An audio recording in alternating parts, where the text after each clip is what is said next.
Election commission కొందరు ఎస్పీలను suspend చేసి, మరికొందరు ఎస్పీలను ట్రాన్స్‌ఫర్ చేసి, డీఎస్పీల మీద వేటేసి, సబార్డినేట్ మీద వేటేసి, కలెక్టర్‌ను ట్రాన్స్‌ఫర్ చేసి, కొందరి మీద 12 మంది సబార్డినేట్ స్థాయి అధికారుల మీద కూడా చర్యలు తీసుకొని, డిపార్ట్‌మెంటల్ ఎంక్వైరీకి ఆదేశించుకుంటూ సీరియస్ డెసిషన్ తీసుకున్న తర్వాత మీకిప్పటికైనా అర్థమైందా? 13 తేదీ, 14 తేదీ నా ఆవేదనేంటో, నా బాధేంటో, నా ఆవేశమేంటో? అది ఒక పక్క పోలింగ్ జరుగుతూ ఉన్నప్పుడు నేను ఏ పార్టీకి ఫేవరు అనే ఉద్దేశంతోటి కాదు మాట్లాడింది. సెపరేట్‌గా వివరణ ఇచ్చుకోవాల్సొచ్చింది. మీకు కాంటెక్స్ట్ అర్థం గాక. సెపరేట్‌గా వివరణ ఇచ్చుకోవాల్సొచ్చింది నేను. 13, 14 ఎలక్షన్ కమిషన్ విధానాల మీద కొందరు పోలీస్ అధికారుల పక్షపాత ధోరణి మీద కళ్ళ ముందు కనిపిస్తూ ఉంది. ఏం అమాయకుడిని కాదు గదా! ఏం జరుగుతుంది తెలుసుకోలేకపోవడానికి.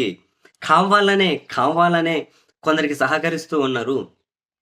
తెలుగుదేశం పార్టీకి పట్టున్న పోలింగ్ బూతుల దగ్గరేమో అసలు పోలీసులను నియమించకుండా, వైసీపీకి పట్టున్న దగ్గరేమో ఎక్కువ పోలీసులు నియమించి, వైసీపీ నాయకుల ఇళ్ళ దగ్గరేమో భద్రత తక్కువ పెట్టి, టీడీపీ నాయకుల ఇళ్ళ దగ్గరేమో భద్రత ఎక్కువ పెట్టి, టీడీపీ వాళ్ళిచ్చే ప్రతి ఫిర్యాదు మీద చర్యలు తీసుకొని, వైసీపీ వాళ్ళు 130 ఫిర్యాదులు ఇస్తే చర్యలు తీసుకోకుండా, పోలింగ్ అప్పుడు కూడా వైసీపీ నాయకులనేమో పోలింగ్ బూతులు సందర్శించకుండా ఏమి హౌస్ అరెస్ట్ చేసి, టీడీపీ నాయకులనేమో స్వేచ్ఛగా వదిలేసి నేను ఒక హెడ్డింగ్ కూడా పెట్టాను.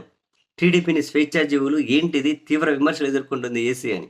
వాళ్ళనేమో స్వేచ్ఛాజీవులుగా ఇచ్చేసి, టీడీపీ నాయకులనేమో స్ట్రాంగ్ రూముల వరకు కనుక వాళ్ళని అలో చేసేసి, వైసీపీ నాయకులు వాళ్ళని అడ్డుకుంటే కూడా వాళ్ళ మీదే లాఠీ చార్జ్ చేసి, ఇవన్నీ కనిపిస్తలేవా?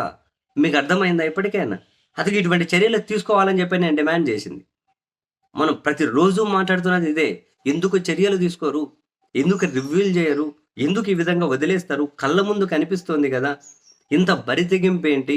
కళ్ళ ముందు కనిపిస్తోంది గదా! అని చెప్పి నేను జెప్పిందిది.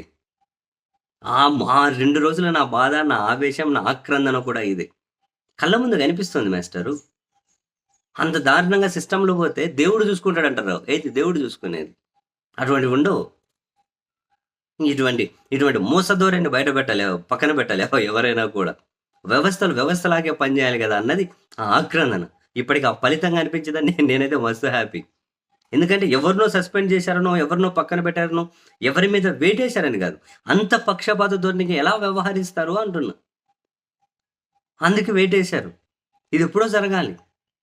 సరే వాళ్ళ సిస్టమ్ ప్రకారం వాళ్ళు నివేదికలు తెప్పించుకొని అది ఇది అని చెప్పి వేటేశారు ఇప్పటికైనా. కౌంటింగ్ అంతవరకు కూడా ఇలా పురంధరేశ్వరి చెప్పిన వాళ్ళనో, చంద్రబాబు చెప్పిన వాళ్ళనో నియమించకుండా ఇప్పటికైనా గాని వీళ్ళు పద్ధతిగా వ్యవహరించాల్సిన అవసరం అయితే ఖచ్చితంగా ఉంది.